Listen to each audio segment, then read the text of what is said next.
မြန်မာတက္ကရာ1386ခုနှစ်သစ်ချိန်ခါမင်္ဂလာအခါသမယမှာမြန်မာနိုင်ငံသူနိုင်ငံသားများအားလုံးဘေးရန်ကင်းကြပါစေစိတ်ဆင်းရဲကင်းကြပါစေကိုယ်ဆင်းရဲကင်းကြပါစေကိုယ်စိတ်နှပြကျန်းကျန်းမာမာချမ်းချမ်းသာသာဖြင့်မိမိတို့၏ခန္ဓာဝန်ကိုရွတ်ဆောင်နိုင်ကြပါစေ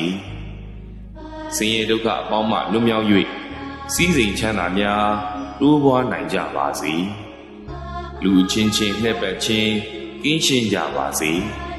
အထင်သေးခြင်းအချင်းချင်းကင်းရှင်းကြပါစေဆင်းရဲလိုခြင်းအချင်းချင်းကင်းရှင်းကြပါစေတဦးနဲ့တဦးကောင်းကျိုးလိုလားသောစေတနာမေတ္တာများ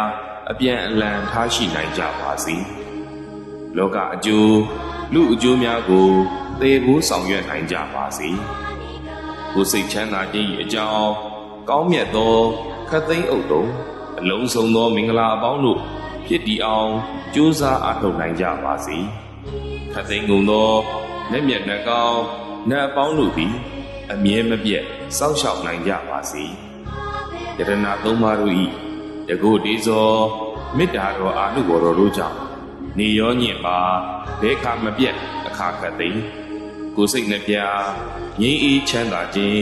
ရှိကြပါစေကုန်သတည်း